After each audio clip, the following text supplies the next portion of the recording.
Imagine that you've walked into the writer's room of the first season of Saturday Night Live. In one corner is John Belushi, who the night before had left an unattended joint smoldering on the table at a castmate's house and had set his room on fire.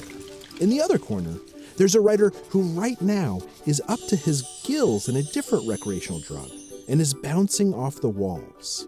And in between are people who will become some of the most famous comedy writers in history, but who right now appear to hate each other.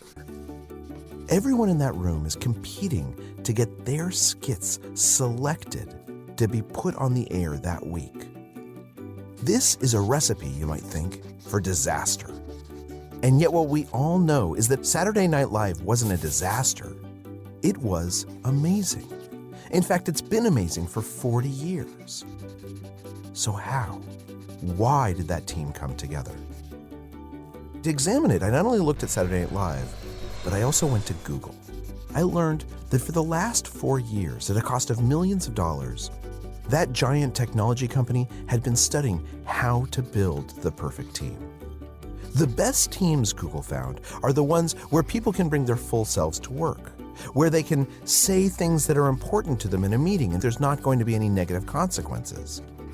In addition, you have to have ostentatious listening behaviors, showing that everyone is listening to each other by picking up on nonverbal cues or drawing people into the conversation. When these two things come together, they create psychological safety.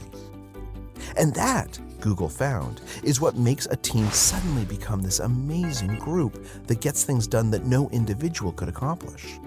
Which brings us back to Saturday Night Live. Why did that show come together? Why did that team gel? The magic was Lorne Michaels, the executive producer and creator of Saturday Night Live. When you sit down at a meeting with Lorne Michaels, Lorne won't let anyone get up from the table until everyone has spoken. He goes out of his way to demonstrate that every single person in that room has to be involved in the conversation, and that when you say something, he and everyone else are listening as closely as they can. That's why Saturday Night Live works. Not because you have a bunch of people who like each other, not because you take the tension out of the room. The way that you make them into a team, by creating psychological safety. And when you do that, you can not only make one of the longest running, most successful television shows in history, you can build a company like Google, you can do anything.